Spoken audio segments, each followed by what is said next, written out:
When the seer perceives no agent other than the modes, and knows also that which is beyond the modes, he attains to my being.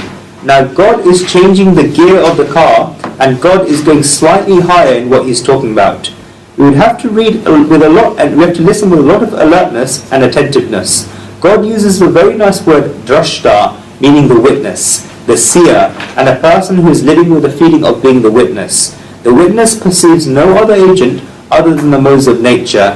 He sees that whatever karmas are being performed only by the modes of nature and not through anything else, and that is it. When this witness perceives no other agent than the modes and knows also that which is beyond the modes, then he attains to God's state of being. Who is beyond the modes? This is the Supreme Soul. This is because the Supreme Soul himself, called Prakriti, nature, and the three modes of nature came from Prakriti, nature. Therefore God is beyond the modes of nature.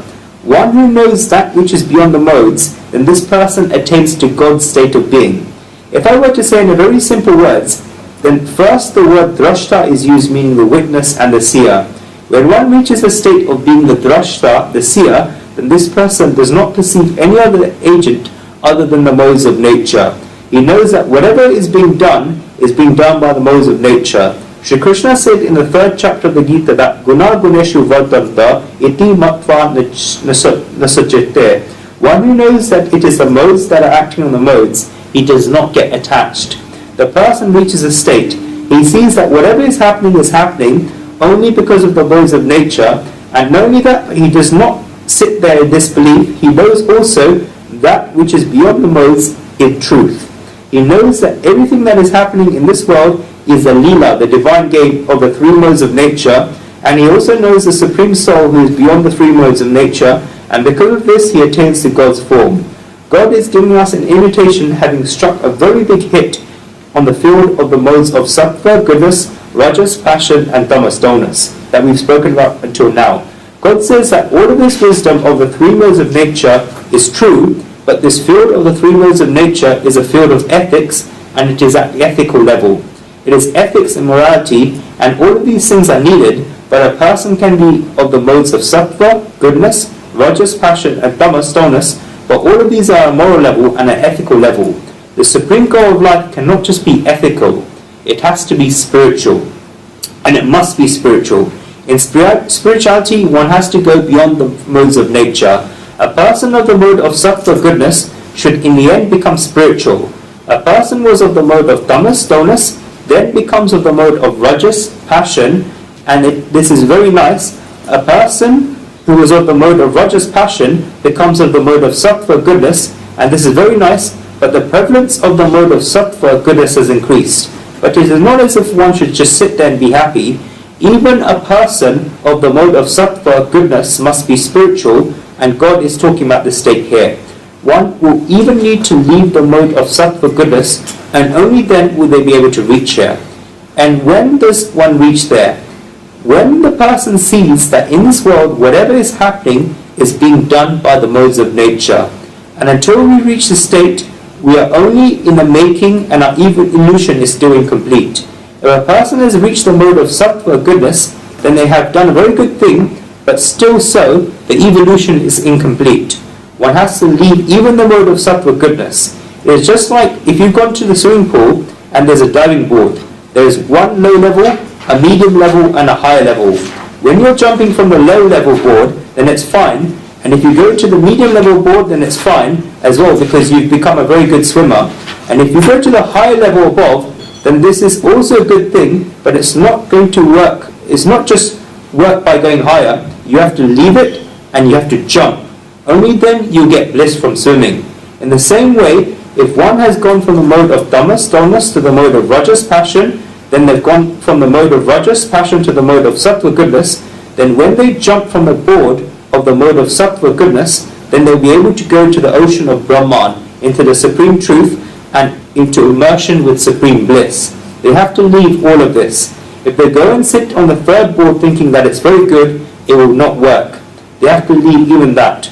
Only the three modes of nature perform karmas. Shankaracharya says that one should have attitude that I do not perform any karmas and nobody else performs any karmas. only the three modes of nature perform karmas. Gunaha eva sarva avashtyaha sarva karmanam kartarata iti eva pashyati.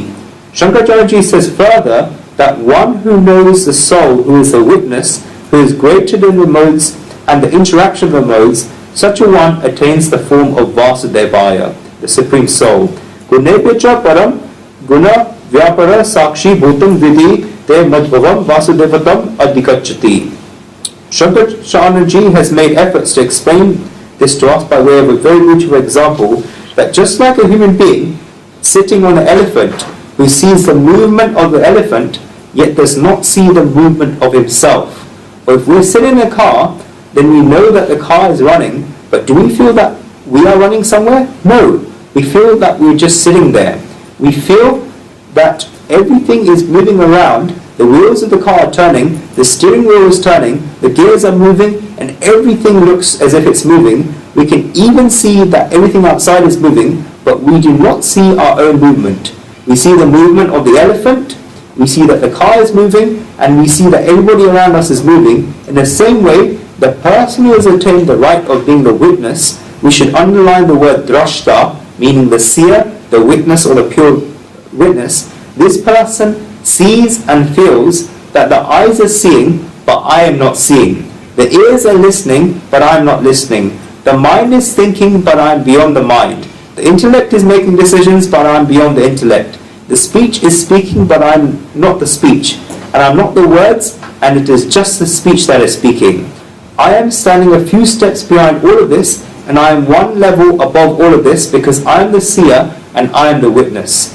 I do not do anything. Shakshi Cheta Kevalo Nirgunascha. God is the witness and the giver of consciousness and power, who is all-knowing and is beyond the modes of nature. Your true self is the giver of consciousness and the giver of power, with standing behind the three modes of nature. You are all-knowing and beyond the modes of nature. Nirgun does not mean that there are no modes of nature. Nirgun means one who the three modes of nature do not touch. This is Nirgun. That is what you are. And one who sees all of this in this way attains to the state of Brahman and attains the supreme truth. I said earlier that Shankaracharya says that that such a one attains to the form of Vasudevaya, the Supreme Soul. Vasudevam adhikachati. Madhusudan Saraswati ji says that they attain to the form of God. Nilkantji says that they attain to the state of Brahman. And Shankarananji says that they attain to completeness.